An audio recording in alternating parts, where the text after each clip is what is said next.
What's up, you guys? Welcome if you're new, welcome back if you're not new. This video I want to dive deeper into the history of Halloween Horror Nights and the scare zones for this year, because today is September 1st, and if anyone knows, then today is the kickoff of Halloween Horror Nights in Orlando and Hollywood. Now, while the two are very different, theme-wise and scare zones and everything, we're going to be focusing on the Orlando one because that is my local one that is nearby. So, the last video, if you watched, I kind of talked about the haunted houses and the story of them and the theming and everything. But this video, I want to talk about the 5, quote, sinister scare zones that are going to be at Halloween Horror Nights Orlando this year. All of them are based on the icon of Halloween Horror Nights, Dr. Oddfellow. So if you have done any research on Halloween Horror Nights and Dr. Oddfellow and the history and all the icons, then you probably already are familiar with Dr. Oddfellow and you don't even know it. So Dr. Oddfellow and Jack the Clown, who was the icon at Halloween Horror Nights 30 2 years ago, are very, very, very connected. Dr. Oddfellow is actually the immortal man that killed Jack, and Jack came back as immortal as well. And so these two do not like each other, and I have a feeling that Jack the Clown may be making an appearance in one of the scare zones or one of the haunted houses this year related to Dr. Oddfellow. I want to start off by talking about Dr. Oddfellow's collection of horrors. So this has already been figured out that this is going to be the scare zone at the front of the park. If you look at the riggings, which I'll show a picture of that is online, this says Dr. Oddfellow will lure you into Halloween Horror Nights with a promise of immortality. As he lifts the veil on all the horrors to come, you'll soon realize you may not even survive the night. And Dr. Oddfellow is this immortal creature who is a vampire. He's been turned into all different creatures. He makes other people immortal. He uses the power of the Zodiac to do this, which I'll explain the Dark Zodiac scare zone next.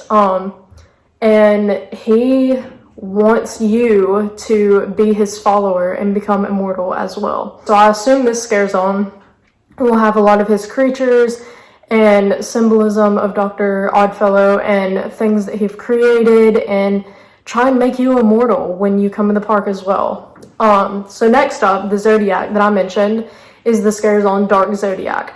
This one is, when you go into the park, is to the right. So you're going to go through Dr. Oddfellow's collection of horror, and then you'll hang a right by where the Bourne Stunt Show is and the Five and Dime, and where the Jurassic Park 30th anniversary tribute store is right now. And this is going to be the Dark Zodiac scare zone. Dr. Oddfellow has entered a dark dimension to harness the power of the Zodiac and live forever. He twists the signs into malevolent beings who foretell your doom. As his star rises, yours falls. So my mom and I actually took a trip to Universal Orlando the other day, and we were walking through kind of just looking at the scare zones during the day and the details. And this scare zone has quite a few details. So when you're walking through, each stand has the symbols of the Zodiacs on it. And some have like big metal top like creatures. Like one had the 2 Pisces fish, and then another one had like the Capricorn and like the Archer, and it was very cool. Others, like my Zodiac sign Scorpio, were not that shown in it. Now the symbol was like wrote on the side of a thing, but it wasn't a big deal. There wasn't a huge scorpion or anything, but that's okay. It's a very cool scare zone. I think it's going to be very relatable and cool to go through and be like, oh, there's my Zodiac, oh, there's my Zodiac, and how they use that to like make it scary. So you go on through the park, and you'll come to kind of an intersection at the end of that road. If you hang a left, it takes you to the Central Park area, which is by the water, and this is where a lot of trees overhang, and this is past Cafe La Bamba if you're familiar with the park. And this scare zone is going to be called Jungle of Doom. So this one had so many details. It was insane when we were walking through. There were bats hanging up, there was a plane crash, there was a parachute hanging in the trees. There were like guns and ammo, there was like a campfire, like there was a lot going on in the scare zone. Jungle of Doom Expedition Horror. In the 1920s, Dr. Oddfellow ventured deep into the darkest jungle, performing horrific experiments on nature. Now his monstrous creations are running amok and are coming after you.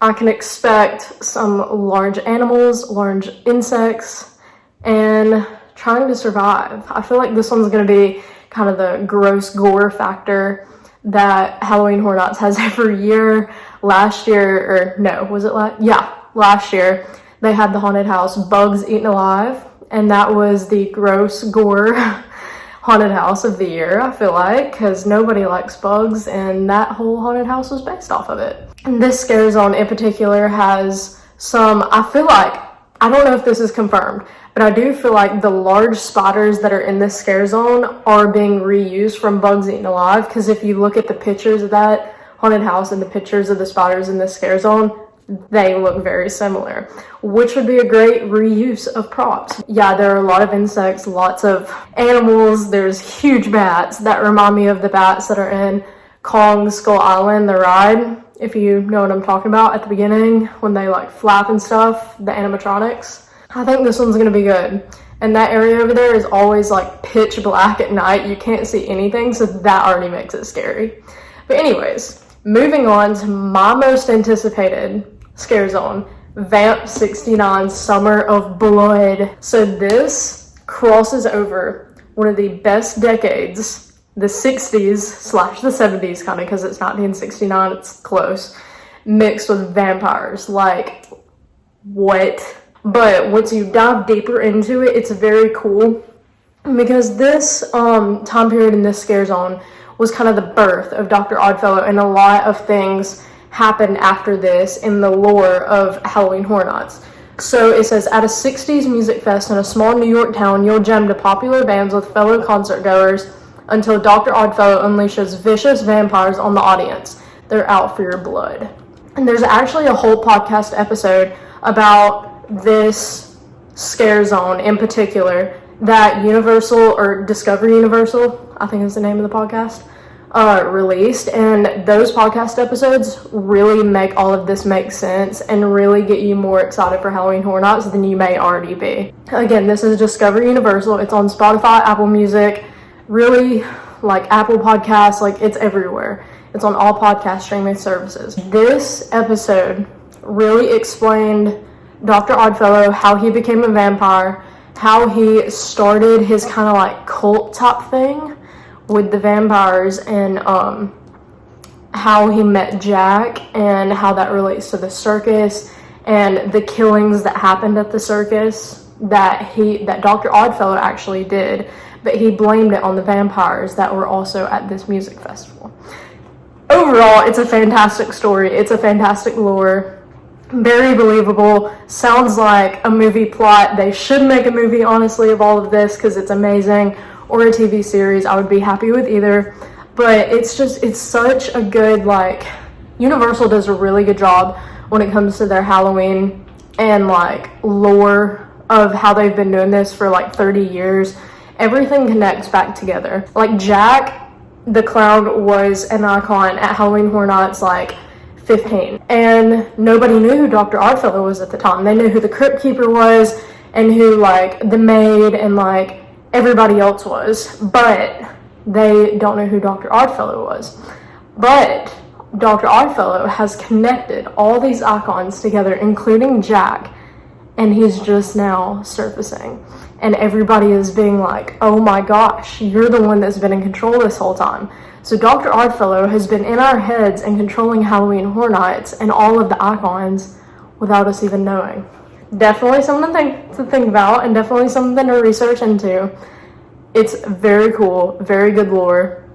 Universal does fantastic job. But definitely listen to the podcast if you want to get a further in detail and almost like a movie documentary narration type of it, because it gives you sound effects, it gives you, like, it sets the scene, it gives you details, like, it It gives you like even audio from Dr. Oddfellow himself. Like it's amazing. And the last scare zone that I want to talk about is Shipyard 32 Horrors Unhinged. This scare zone says enter a 1940s San Francisco shipping yard full of mysterious crates and cages bearing Dr. Oddfellow's symbol. Beware, his nightmarish oddities have now escaped, spreading fear and chaos in their wake. So this scare zone is set in the San Francisco area, which makes perfect sense.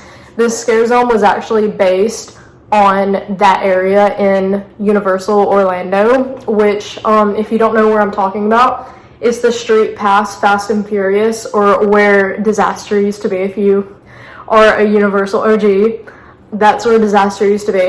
And you continue down and you'll see where Jaws used to be on the right, which is where the bakery and Lombard's is now. And then Diagon Alley is down there and on the left.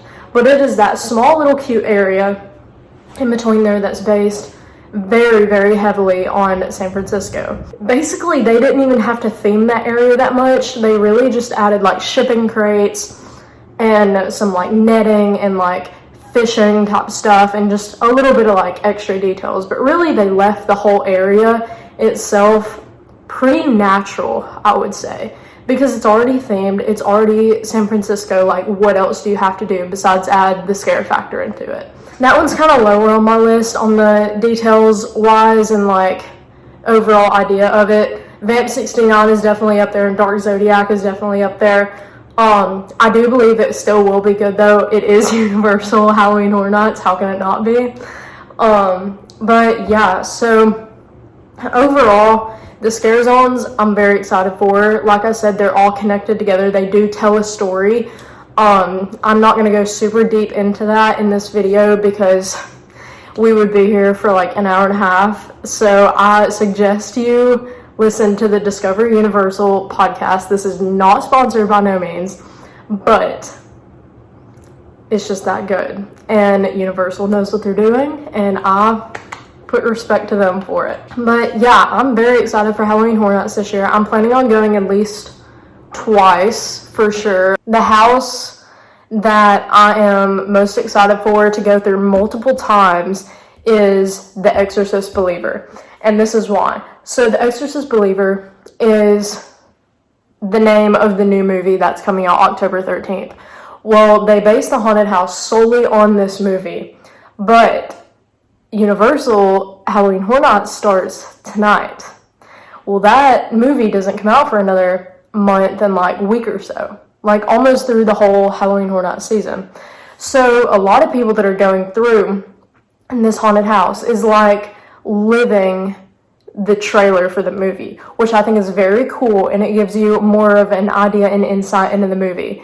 So I feel like they're almost getting an advantage, an idea of what the movie is going to be like.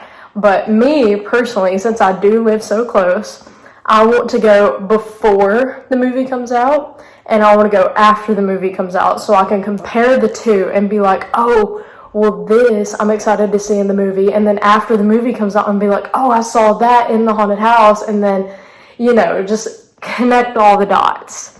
Overall, I'm very excited for Halloween Horror Nights this year. It's going to be great.